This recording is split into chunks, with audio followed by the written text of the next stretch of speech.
Hey, faithful listener. Thanks for tuning in to the P40 Ministries Daily Podcast. This podcast is dedicated to helping you grow spiritually so you can grow personally. Let's grow together by building a consistent Bible reading routine. This is Jen, your host, and today we will be discussing the book of Exodus.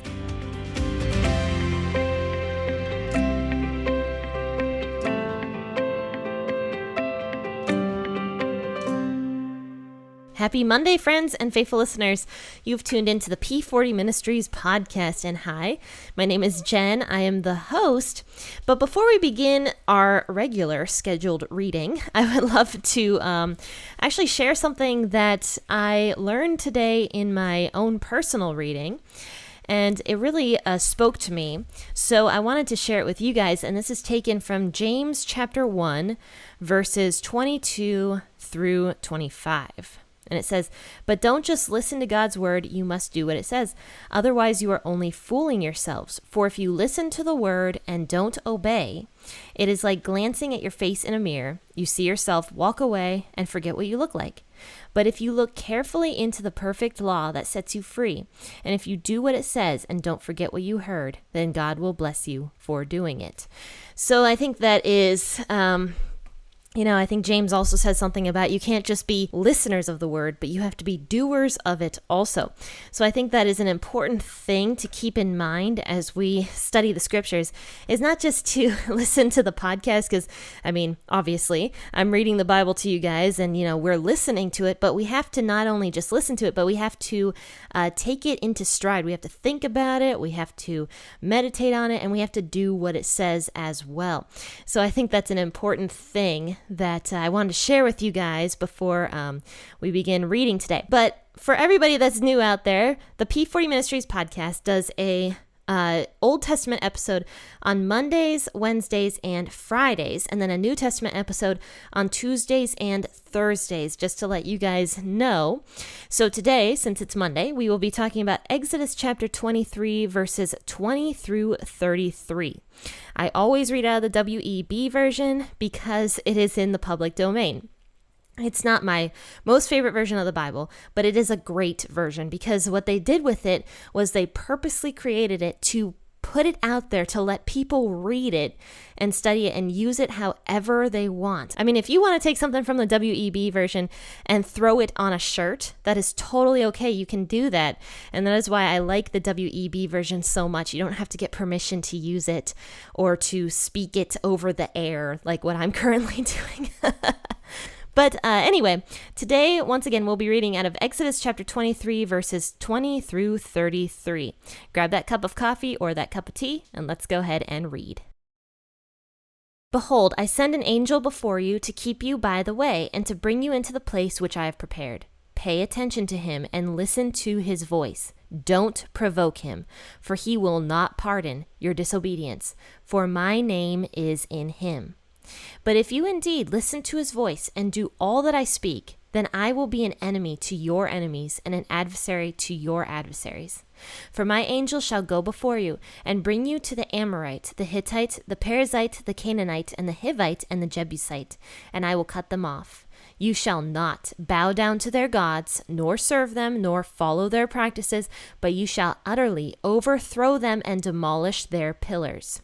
You shall serve Yahweh your God, and he will bless your bread and your water, and I will take sicknesses away from among you. No one will miscarry or be barren in your land. I will fulfill the number of your days, and I will send my terror before you, and will confuse all the people to whom you come, and I will make all your enemies turn their backs to you. I will send the hornet before you, which will drive out the Hivite, the Canaanite, and the Hittite from before you. I will not drive them all out before you in 1 year, lest the land become desolate and the animals of the field multiply against you. Little by little I will drive them out from before you, until you have increased and inherit the land. I will set your border from the Red Sea, even to the sea of the Philistines, and from the wilderness to the river. For I will deliver the inhabitants of the land into your hand, and you shall drive them out before you. You shall make no covenant with them, nor with their gods. They shall not dwell in your land, lest they make you sin against me. For if you serve their gods, it will surely be a snare to you. What a fun portion of scripture. So let's delve into this a little bit. So in verse 20, where we started off, it says that God is going to send an angel before all of the people. Now, we know about many angels throughout the Bible. I mean, they're talked about Gabriel and Michael and different angels with different names. But this angel is a special angel. And this angel is actually Jesus himself. So, of course, Jesus, that was his earthly name in the New Testament, but in the Old Testament, his name was often the angel of the Lord. So we've seen the angel of the Lord come down multiple times throughout Scripture. We saw him, I believe the first time that the angel of the Lord was mentioned was in Genesis at the very beginning. I think it was like in Genesis 2 or 3, they talked about that. And then again, he came down when Abraham was around, and Abraham talked with this angel. And I can't remember the other times, but he's been mentioned a few times at this point. But the reason we know that this angel is not Michael or Gabriel or one of the other archangels is because this particular angel says that God has his name in this angel. That's what it says here in verse 21. For my name is in him. So that means that this angel is part of the Trinity, which is the Father, the Son, and the Holy Spirit. So like I said, that means that this angel is part of the Trinity. So this angel is in fact Jesus or God or the Son, however you want to name him. So God is kind of telling Moses, who's supposed to relay this to the Israelite people at this point, he says, listen to this angel's voice. It says this in verse 21, pay attention to him and listen to his voice. Don't provoke him. Don't provoke him. How often do we provoke God? It says, don't provoke him, for he will not pardon your disobedience, for my name is in him. So I think that is an important thing to look at, since Jesus is the same yesterday, today, and forever, which is what it says in the New Testament. So in other words, he's always the same. It doesn't matter what time of history it is. Jesus is always the same. So since he's always the same, it says here in the Bible that he will not tolerate disobedience. And I believe that is also true. You know, when we see Jesus coming down in human form, we also always think of him as so loving, so this, so that. You know, he's so tolerant of everybody. And yes, Jesus is loving, but he is never tolerant of sin. And we do see that even in the New Testament, that Jesus is never tolerant of sin. So when the woman who was in the adulterous affair came and kneeled before Jesus, he says specifically to her, don't sin, go and don't sin anymore. That's what he says to her face. So he acknowledges that she has sin, and he says, don't do that anymore. So Jesus is never, ever tolerant of sin. So even in the Old Testament here, he's not tolerant of sin, the sin of disobedience, the sin of not listening to Jesus's voice, this angel of the Lord, I should say. And, he's not tolerant of that. So that's what it says here. And so it says, but if you do indeed listen to his voice, and this is God speaking once again to Moses, and do all that I speak, then I will be an enemy to your enemies and an adversary to your adversaries. And then after this, God goes and talks about all these beautiful, really cool promises that he's going to give his people if they just do what he says. So he talks about all of this different things. He says he's going to bring them into this beautiful land, and he's going to remove their enemies, and he's going to give them healing. There's not going to even be any sicknesses in this land, and the women are all going to be joyful with their children because they're going to be able to have children, and there's not going to be any issues with that. And it says so many different promises. So let's talk about each one here. It says in verse 22 that God will be an enemy to the Israelites' enemies and an adversary to their adversaries. So he's going to be an enemy to anybody that even remotely hates the Israelite people and tries to destroy them. He's going to be an enemy to those people. He says in verse 23, the angel will go before you, and he's going to bring you into the land with all these different tribes of people. He talks about some of them: the Amorite, the Hittite, the Perizzite, the Canaanite, the Hivite, and the Jebusite. And I will cut them off. So at this point in time, you have to remember, when God is talking about cutting a certain type of people off, every single time God does this, this is for good reason, because these people have become so corrupt. And we've talked about some of the things that they have done already. These people have become so corrupt that at this point, it is just time for God's judgment upon them, I should say, because we've already seen God's judgment a few times already with Sodom and Gomorrah, those two cities that were extremely evil. It was just crazy. So God brought his judgment on Sodom and Gomorrah for everything that they were doing, but saved the only people in Sodom and Gomorrah who were righteous. So God always saves, protects the righteous people. And then we saw God's judgment on the entire earth with the flood, when the earth became so corrupt, and God's judgment was brought in the form of a flood, but yet he saved the only righteous people that were on the earth, which was Noah at that time. So I think that's an important thing to recognize, is that God, that even when he brings his judgment down on a particular city or something like that, or a particular tribe back in the Old Testament that we see, he always does rescue the righteous people. I mean, we even saw that in Egypt. He was bringing his judgments onto Egypt. He didn't completely destroy them, but he was bringing his judgments on them and was protecting the righteous person, the person that chose to do what God said, like with putting the blood on the doorposts. He protected those people, and we know that there were many, many Egyptians at that time that did do that and followed the Israelites out of Egypt. So he talks about cutting off these people because, they were so corrupt at this point. They were having like animal orgies and orgies up on the mountain and serving these different gods and demons and whatever else they were doing. Like, they were doing some pretty sick things. We saw even when we talked about this on Friday with the boiling of the goat in the mother's milk. They were doing some sort of disgusting practice where they killed this baby animal by boiling it in the mother's milk. Like, that was that was the mindset of these people back then. And they were just so corrupt. So we know that once God brought the Israelites into that nation, that he was in fact going to bring his judgment down on the people who were doing these sick practices. So here's what God says after this in verse 24. He says, "You shall not bow down to their gods, nor serve them, nor follow their practices." Right here. We just talked about the practices that the Canaanites did. And now God is saying, don't do what the Canaanites are doing, because you're supposed to be a holy people. You are my children. God adopted the Israelite people to be his children, to be his firstborn. So the Israelites were God's firstborn, and because they were God's own personal possession, his own personal people, it was important for them to live a different kind of lifestyle.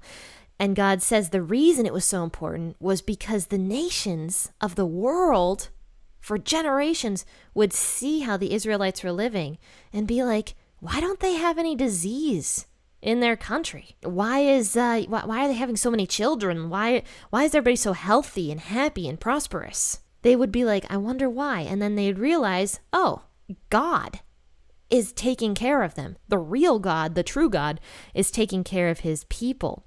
And God was showing that to not just the Israelite people, but to the nations around Israel as well. So I just think it's so cool that God was always thinking about people who weren't Israelites as well. And we forget that. We look at the Old Testament, we're all like, oh, it's all about the Israelites. But yes, it was. But God was also focusing on the Gentiles as well, the people who were not Israelites or Hebrew people, like you and me, maybe. Like me. But so it says here, God says to Moses to tell the Israelite people, you shall utterly overthrow them and demolish their pillars.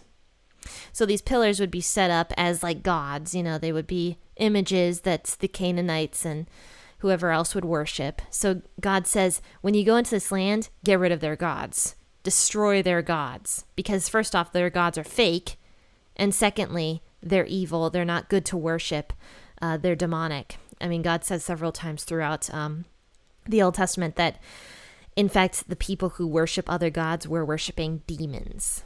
So it's important to get rid of these gods when the Israelite people go into these nations. So it says, don't follow their practices.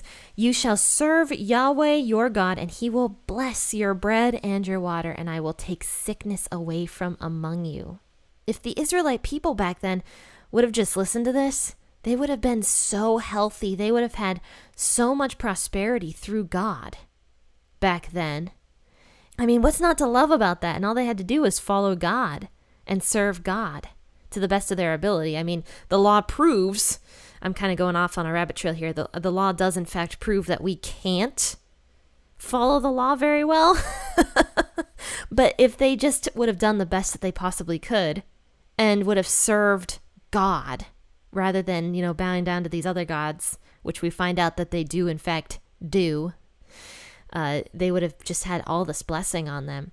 So it says, no one will miscarry or be barren in your land if you serve Yahweh your God. So there is, I want to say here, it was a promise with a stipulation.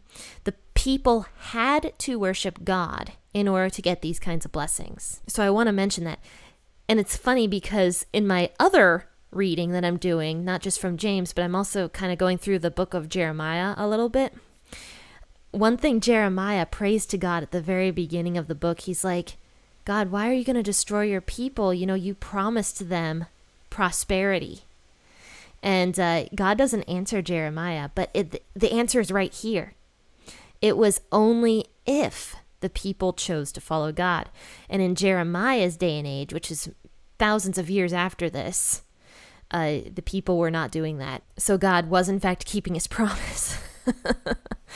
So anyway, going back to this, sorry, I'm definitely jumping around a lot today. It says that in verse 27 that he is going to send with his angel this kind of terror to the other nations. And that is why the other nations are going to kind of move away from the Israelite people and not mess with them. It says that I will send my terror before you, and I will confuse all the people to whom you come, and I will make all your enemies turn their backs to you. So they're going to run away. All these enemies are going to run because they're going to be terrified of the Israelite people through God, if that makes sense. God is going to give them kind of like a supernatural fear of the Israelite people that the Canaanites and the Jebusites and whoever else are not even going to want to mess with the Israelite people. And then in verse 28, he talks about sending a hornet before you, which will drive out the Hivite, the Canaanite, and the Hittite from before you. So even here, God is not talking about complete destruction of the Canaanite people or the Hivite people, but just that he's going to drive them out at this point.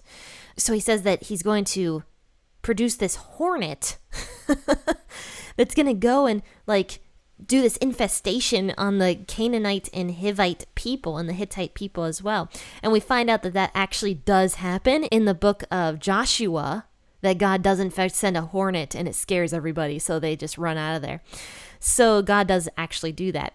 And then he says that he's not going to drive them all out before you in 1 year, because if he did, then the land would become desolate and the people wouldn't be able to thrive very well in it, because the animals would be so prolific that they'd eat everything, is what it says here. So instead, God's going to drive them out little by little.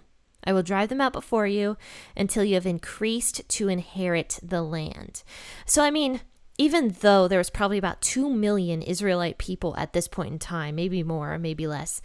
I mean, that's like the city of Philadelphia nowadays. I mean, that's a lot of people. But in order to fill up an entire land, which is thousands and thousands of miles, that really isn't a lot of people to take over that piece of land.